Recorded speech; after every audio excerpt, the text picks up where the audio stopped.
네, 지난 시간까지 우리는 유일한 구원자에 대해서 말씀을 나누었습니다. 한 달 정도 지나셔서 기억이 나실지 모르겠지만 이 구원자는 내가 잠시 어려운 상황에 처했을 때 그 문제를 해결해 주는 정도만이 아니라 우리의 인생의 궁극적인 한계, 그러니까 우리가 처해 있는 죄와 비참함의 문제, 우리가 어떤 노력을 기울여도 해결할 수 없는 이 부분에서 우리를 건져낸 구원자였습니다.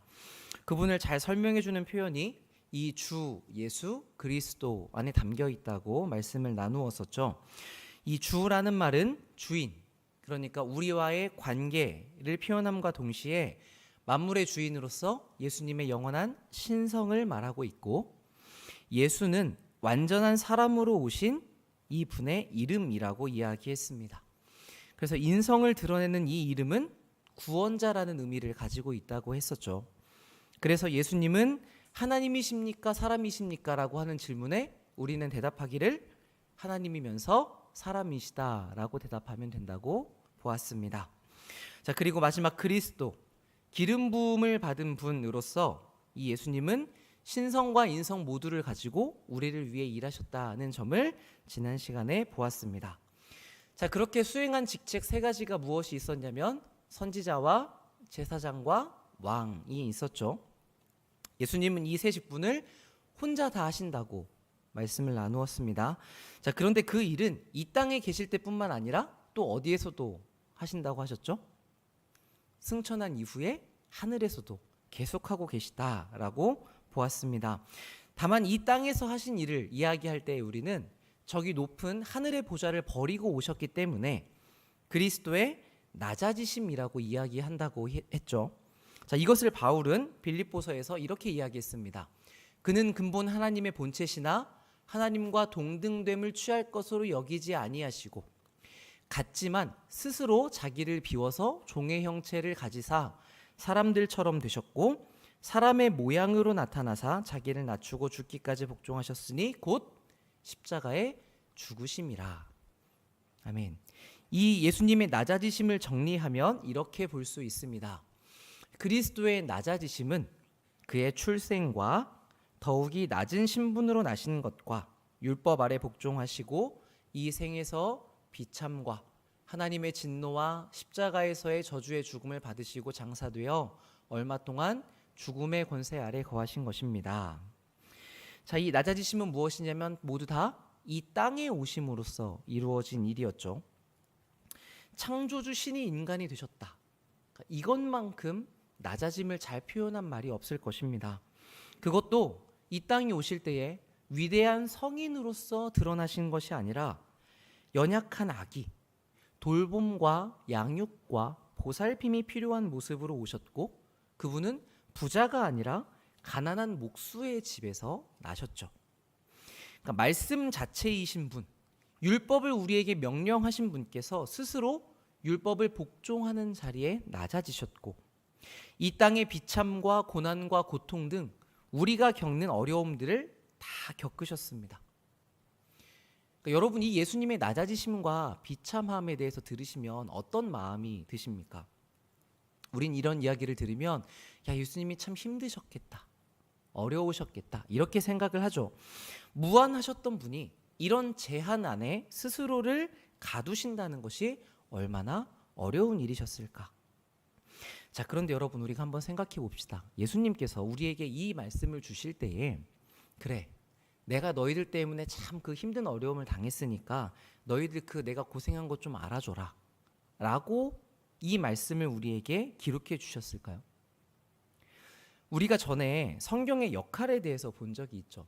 로마서 15장 말씀인데 무엇이든지 전에 기록된 바는 우리의 교훈을 위해서 기록된 것이니 우리로 하여금 인내로 또는 성경의 위례로 소망을 가지게 합니다. 그러니까 우리에게 주신 이 모든 말씀의 역할은 무엇이냐면 우리한테 배우라고 주신 것이고 그래서 위로를 받고 인내함으로 소망을 품고 나아가라고 주신 말씀입니다. 자, 그렇다면 예수님께서 이런 삶의 모습을 취하신 이유도 우리에게 가르치고자 하시는 바가 있으셨겠죠. 그래서 우리는 예수님께서 왜 이런 과정 하나하나를 지나는 인생으로 오셨는지 그리고 그것을 우리에게 보여주고 계신지에 대해서 생각해 볼 필요가 있습니다. 그래야 이 말씀을 볼 때 예수님께서 그러셨구나로 끝나지 않고 그 예수님의 그렇게 사심이 나에게 어떤 의미인지가 적용이 될 수 있는 것이죠. 예수님의 삶을 살펴보면 볼수록 이분의 삶은 우리가 원하는 모습과는 정반대에 있는 것 같습니다. 우리는 유명하고 싶고 넉넉하고 싶고 아무 도움을 받지 않아도 설 수 있는 강한 사람으로 남고 싶습니다. 그러니까 우리가 내 마음대로 할 수 없고 그럴 수 있는 능력이 없어서 그렇지 원하는 대로 우리가 다 할 수 있다면 누구나 다 이렇게 살기를 원할 겁니다. 그런데 우리가 지금 처해 있는 현실은 어떻습니까? 우리는 이름이 없고 가난하고 주변의 도움을 받지 않고서는 살 수가 없는 삶을 살아갑니다. 갈수록 더 그렇죠. 그러니까 우린 이것을 벗어버리고 싶은데 하나님은 계속해서 우리의 삶을 그 안에 두신단 말입니다. 그러니까 우리는 이게 너무나 마음에 들지 않고 하나님께서 왜 나에게 이 힘든 일을 자꾸 주시나 싶고 여기서 벗어나고 싶은 우리의 기도에 대해서는 왜 응답하지 않으시나 하는 생각이 드는데, 그런데 여러분, 그렇기 때문에 우리가 예수님을 더 닮아갈 수 있게 된다는 사실을 알고 계셔야 됩니다. 우리가 원하는 모습, 강하고 부족함이 없고 유명한 위치, 정확하게 그 자리에 계셨던 예수님께서는 우리에게 이것을 가르쳐 주시려고 오히려 그 자리로부터 내려오셨습니다. 그리고 그 삶을 삶으로써 우리에게 직접 보여주셨죠. 낮아진 자리에 스스로 처하게 되는 겸손, 주어진 고난을 싫어하고 피하기보다 그 안에서 하나님의 뜻을 알고 순종을 배워가는 태도. 그래서 내 감정으로는 그러고 싶지 않지만 이 하나님의 주권과 섭리를 신뢰하고 거기에 뛰어드는 삶. 이 사람을 결국 하나님께서 부활이라는 역전의 기적으로 높이신다는 것을 증명하셔서 우리가 하나님의 자녀로서 어떻게 살아가야 하는지 그 삶의 모습을, 샘플을, 모범을 주신 것입니다. 여러분, 우리는 다 예수님의 제자라고 이야기하지 않습니까? 이 제자라는 말에 어떤 의미가 담겨 있습니까? 그분의 뒤를 따라간다는 것이 담겨 있죠. 그래서 이 말에는 예수님께서 먼저 가신 길, 먼저 내신 길을 따라간다. 여기에 조금이라도 더 일치하기 위해 우리가 애쓰고 노력한다는 의미가 담겨 있습니다. 이것을 이루어내시려고 하나님께서는 오늘도 주권적으로 우리를 그 상황 안에 두시는 겁니다. 그러므로 우리도 하나님이 왜 이러시는지 모르겠다. 그냥 단순히 힘든데 여기서 내가 그냥 살아야 되니까 버텨야겠다. 이 정도가 아니라 우리를 향해서 하나님께서 어떤 뜻을 가지고 계시는지, 우리의 삶에 예수님의 흔적과 예수님의 삶을 어떻게 담아내려고 하시는지 이 하나님의 뜻을 이해하고 그 안에서 적극적으로 예수님을 닮아가기 위해 연습해 가야 되는 것이죠.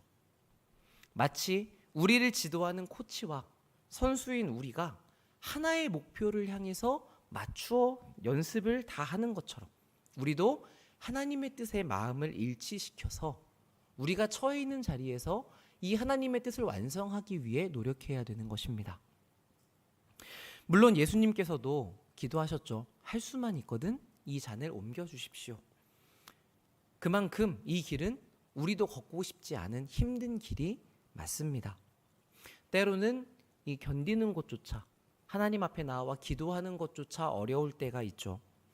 그런데 우리는 거기서 어떤 이해를 갖냐면 이 모든 것들이 하나님 아버지 안에서 선을 이룰 것을 알기 때문에 어쩔 수 없이 가는 게 아니라 그 어려움이 있음을 알면서도 예수님을 따라가는 과정인 것을 알고 가는 것입니다. 그렇게 걸어갈 때 우리의 삶이 하나님의 책임져 주심 안에 있는 것이죠. 그래서 우리는 결국 어느 자리에 섭니까? 고린도후서 6장의 말씀, 이 자리에 서게 됩니다. 우리 같이 한번 읽어보겠습니다. 시작.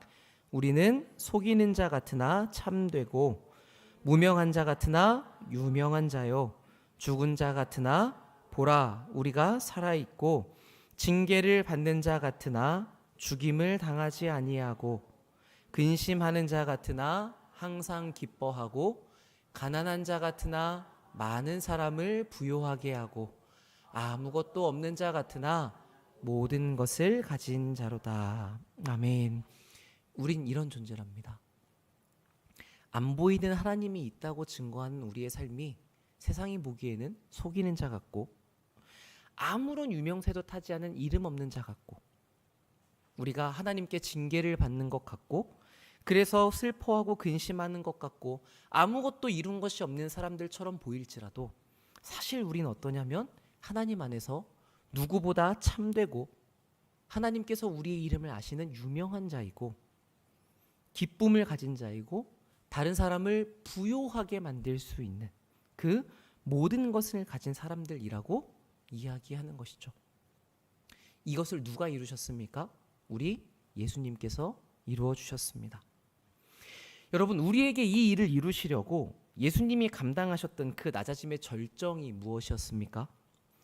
내 죄를 대신해 죽으심으로 하나님의 진노를 온 몸으로 받아냈던 일이었죠. 예수님께서 여러분을 위해 십자가에서 겪으신 그 저주의 죽음은 죄가 없으셨던 분, 죄가 무엇인지조차 알지 못하셨던 분께서 우리의 죄를 다 가지고 가셔서 하나님으로부터 버림을 받아 죽음을 경험하신 일이었습니다. 우리 전에 이 삼위 하나님의 온전한 연합에 대해서 이야기를 나눈 적이 있지 않습니까? 나누어질 수 없었고 서로가 서로에게 마치 자기와 같았던 그 연합이었는데 예수님은 이 온전한 연합 가운데 계시다가 하나님으로부터 버림받으셨다. 가장 큰 고통을 겪으신 사건이 십자가의 일이었던 것이죠. 그리고 무덤에 들어가 3일 동안 이 죽음의 권세 안에 계셨습니다. 그러니까 온 세상을 창조하고 보존하고 섭리하고 통치하시는 이 말씀 자체이신 분께서 이런 낮아지심을 당하신 것이죠. 그런데 억지로가 아니라 무엇 때문에? 우리를 사랑하셔서 우리를 위해서 자발적으로 이 일을 감당하셨다는 것입니다. 그리고 여러분, 어떤 일이 이루어집니까? 이 온전한 순종을 보이신 예수님을 하나님께서 높여주시죠. 그게 우리 다음 질문에 있습니다. 그리스도의 높아지심이 어떻게 이루어집니까? 그것은 사흘 만에 죽음 가운데서 다시 살아나신 것과 하늘로 올라가신 승천과 하나님 아버지 우편에 앉아 계신 것과 마지막 날에 이 세상을 심판하러 오시는 것입니다. 예수님께서 인간의 한계인 그 죄로 인한 죽음까지 내려가심으로써 낮아짐의 끝을 보여주셨다면 이 순종의 마지막 자리에서 하나님께서 그를 가장 높은 이름으로 높여주십니다. 자, 그래서 우리가 예수 그리스도의 부활의 사건을 매우 중요하게 여기고 있죠. 자, 그런데 우리는 부활이 왜 중요한 사건이라고 생각을 하냐면 대부분은 죽음을 이긴 사건이기 때문에 그렇다고 이야기를 합니다. 우리가 그렇게 여기는 가장 근본적인 이유는 무엇이냐면 우리가 죽음을 이길 수 없는 사람들이기 때문에 그럴 거예요. 아무도 죽음을 이길 수 없었지만 예수님께서 그 죽음을 이기고 부활하셨습니다. 자, 그런데 이 부활이 가지는 또 다른 중요한 의미가 있는데 그것은 무엇이냐면 이 부활 사건을 통해 예수님께서 하나님의 아들로 인정되셨다는 점에 있습니다. 부활이 없었다면 예수님의 모든 말씀과 행동과 그 인생은 하나님의 아들로 하셨다는 것을 뒷받침할 근거가 아무것도 없게 되죠. 그런데 죽은 자를 살려내는, 그러니까 오직 하나님 아버지만 하실 수 있는 일이 이 예수님에게 적용이 됨으로써 이 예수의 모든 삶은 하나님께서 옳다고 인정하시는 삶이 되게 됩니다.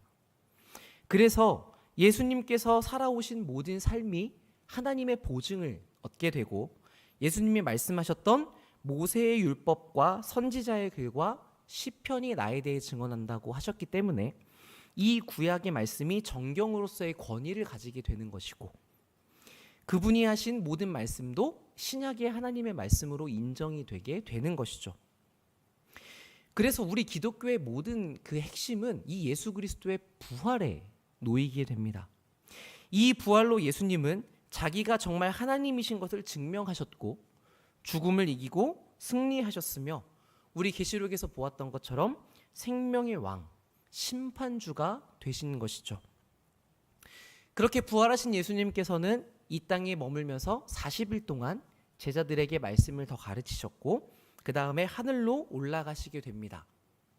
여러분, 우리가 이 승천에 대해서는 크게 중요하게 보는 경우가 별로 없는데 승천하셨다라고만 알고 있는데, 이 승천은 그냥 예수님께서 하늘로 돌아가셨다의 느낌보다는 세상의 모든 법칙 아래 낮아짐으로 계시던 분이 이제 다시금 그 세상의 모든 법칙을 초월하시는 존재로, 본래 그 하나님의 신성의 자리로 돌아가셨다는 것을 의미하고 있습니다. 그래서 이 예수님께서 하나님 우편 권능의 자리에 계시면서 이 세상을 통치하고 계시는 것이죠. 그리고 마지막 날 심판주로서 이 땅에 오신다고 성경은 이야기합니다. 그때 우리가 매주 고백하는 것처럼 예수님이 어떻게 하십니까? 산자와 죽은 자를 심판하시겠죠. 남은 대적들을 완전히 정리하시고 예수님이 이루신 그 큰 승리로 이제 온전한 영광을 받게 되실 것입니다. 우리는 그날을 바라보면서 사는 나그네인 거죠. 우리가 주일날 듣는 그 베드로서의 나그네란 표현은 다 거기를 향하고 있습니다. 자, 그렇기 때문에 여러분, 이 땅에서의 훈련과 연습과 이 하나님의 빚어가심이 너무 힘들어서, 또는 세상의 어떤 가치들에 눌려서 내 마음이 작아지고 약해질 때마다 항상 이 주님의 다시 오실 것을 생각하면서 여러분이 힘을 얻으시면 좋겠습니다. 그래서 우리에게 인내와 소망을 주는 성경의 이 마지막 계시록의 끝이 이렇게 마치게 되죠. 이것들을 증언하신 이가 이르시되, 예수께서 말씀하시되 내가 진실로 속히 오리라 하시거늘 아멘. 주 예수여 오시옵소서. 주 예수의 은혜가 모든 자들에게 있을지어다. 아멘. 속히 오겠다고 하신 주님, 말씀하신 그대로 오시옵소서. 이것을 우리가 마라나타라는 표현으로 찬양하지 않습니까? 이 마라나타는 아람어인데 아람어로 마라나타라고 해서 같은 뜻입니다. 주님이 오신다. 주님 오실 것이다. 그리고 마지막에 주 예수의 은혜가 모든 자들에게 함께 하기를, 이렇게 맞춰지고 있죠. 그래서 여러분, 이 성경은 정말 많은 내용이 담겨져 있지만 그 시작과 마지막만 보아도 태초에 세상을 창조하신 하나님께서 자기 형상대로 우리를 사랑하는 자녀로 낳으셨는데, 우리가 범죄했지만 끝내 하나님께서 우리를 구원하셨다.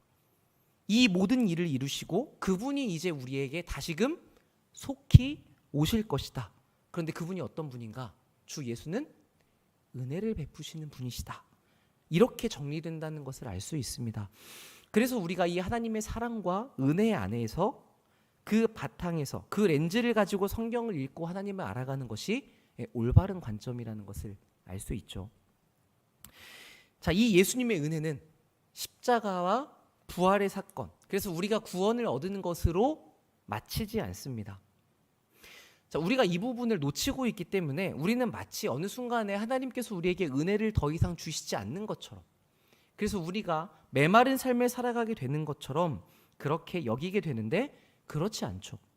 우리를 구하신, 우리를 위하신 이 예수님의 삼중직은 그 낮아지심과 높아지심에서 여전히 계속되고 있습니다. 그것을 간단히 보면 이렇습니다. 자, 선지자로서의 역할, 이 땅에 계실 때, 낮아지셨을 때에는 우리에게 하나님의 말씀, 복음을 가르쳐 주셨죠. 자, 그런데 그게 높아지신 뒤로는 어떻냐면, 부활하신 뒤에 승천하기 전까지 40일 동안 제자들에게 설교를 하셨고, 지금도 우리와 함께 계심으로 이 일을 계속하십니다. 그래서 오늘 이 시간에도 우리에게 말씀을 들려주시는 것은 누구십니까? 승천하신 예수 그리스도이시죠. 그분이 우리에게 성령을 통해서 이 말씀을 적용해 주시는 겁니다. 그렇게 예수님은 여전히 우리를 향해서 일을 하고 계시고, 다음으로 제사장직. 예수님께서 이 땅에 계실 때에는 십자가의 단번에 자기를 제물로 드려서 하나님의 공의를 만족하셨습니다. 그렇게 우리의 죄를 해결해 주셨죠. 지금은 어떤 역할을 하고 계시다고요? 우리를 위해서 하나님 우편에서 중보하고 계시다고요.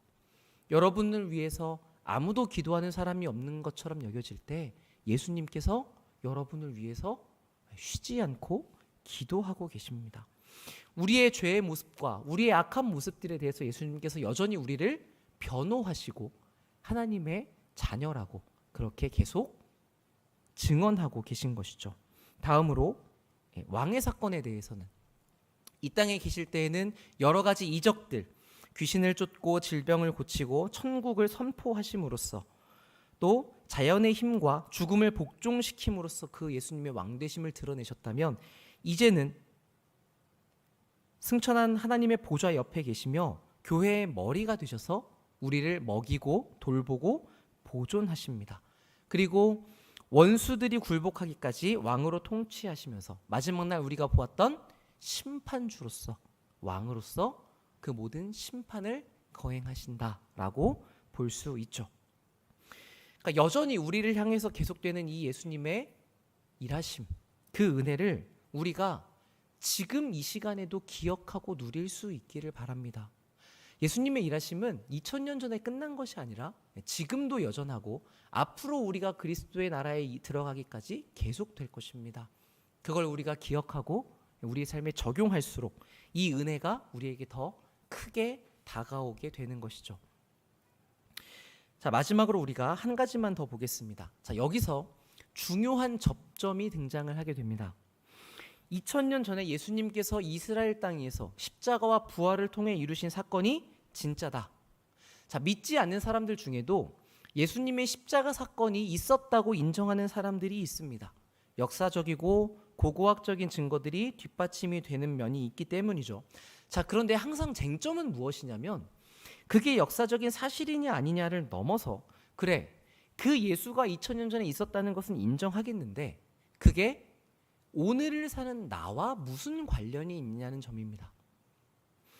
중국에 공자가 살았고 맹자가 살았고 우리가 그분들의 가르침에서 교훈을 얻지만 그분과 우리는 아무런 관련이 없잖아요. 가르침을 받지만 아무 관련이 없는 것처럼 지금을 사는 우리도 예수님의 가르침에 대해서 많은 영향을 받을 수 있지만 예수님과 아무런 관계가 없을 수 있는 것이죠. 이게 교회 안에서 많은 사람들이 고민하는 부분입니다. 그래서 우리가 교회 안에 있을수록 더 깊이 생각해 보아야 할 문제점일 수 있죠. 마태복음 7장에 예수님께서 이렇게 말씀하셨습니다. 다 아시는 말씀이니까요. 나더러 주여 주여 하는 자마다 천국에 들어갈 것이 아니요 다만 하늘에 계신 내 아버지의 뜻대로 행하는 자라야 들어갈 것이다. 그날에 많은 사람이 나에게 말하되 주여 주여 우리가 주의 이름으로 선지자 노릇하며, 그러니까 지금 저처럼 하나님의 말씀을 가르치며 또 예수님의 이름으로 귀신을 쫓아내며 주의 이름으로 많은 권능을 행하지 아니하였습니까 하리니. 자, 이 말씀을 보면 이 사람들이 실제로 기적을 일으켰다는 얘기입니다. 누구의 이름으로? 예수님의 이름으로. 그런데 마지막 때 예수님께서 뭐라고 말씀하시냐면 그때에 내가 밝히 말하되 내가 너희를 도무지 알지 못하니 불법을 행하는 자들아 내게서 떠나가라 할 것이다.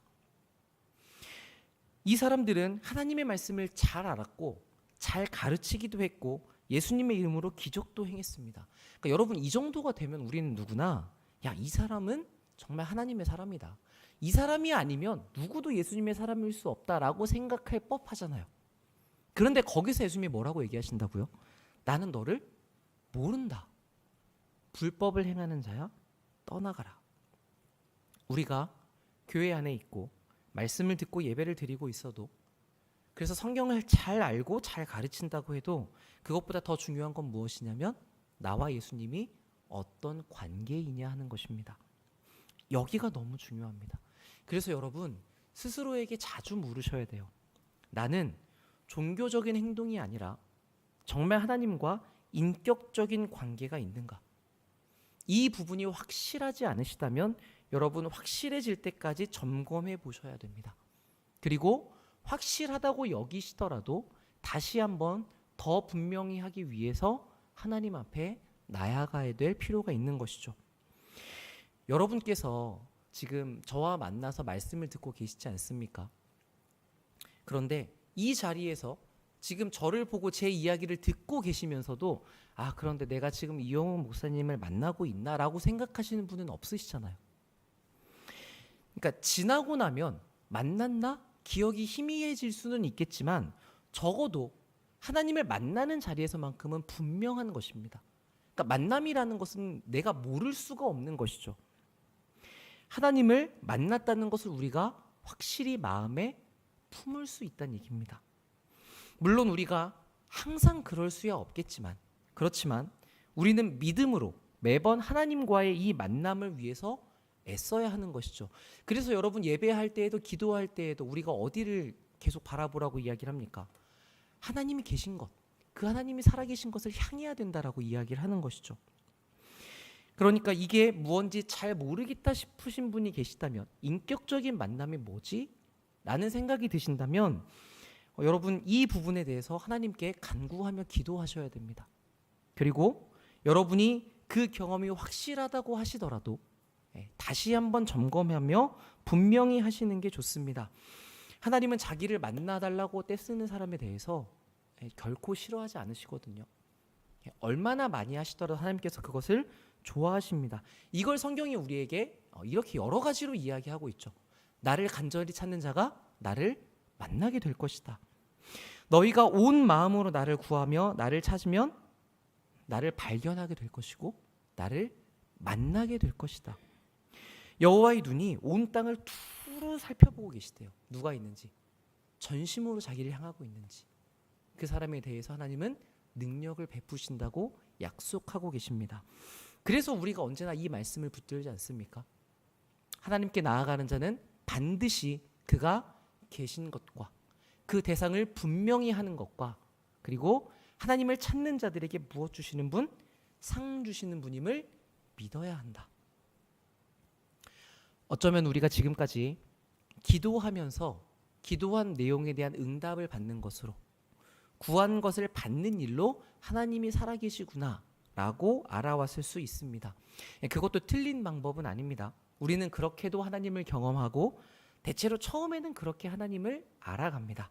그런데 그렇게만 되면, 무언가가 주어지지 않으면 우리가 하나님에 대해서 흔들릴 수 있게 되죠.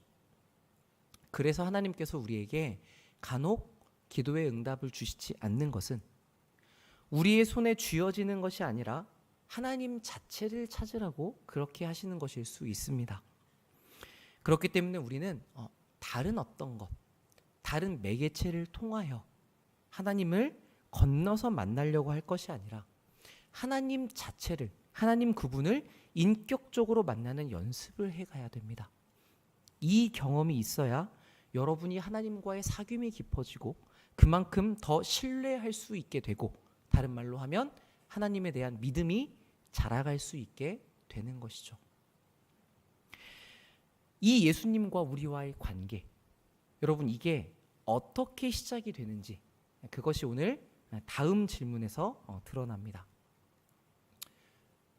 29번, 그리스도께서 값을 치르신 구속에 어떻게 우리가 참여자가 됩니까? 그의 성령께서 구속을 우리에게 효과적으로 적용하신 덕분입니다. 자, 이 하나님의 주권 사상이 확실한 우리 장로교는 구원은 하나님의 편에서 하시는 일이라는 것을 분명히 합니다.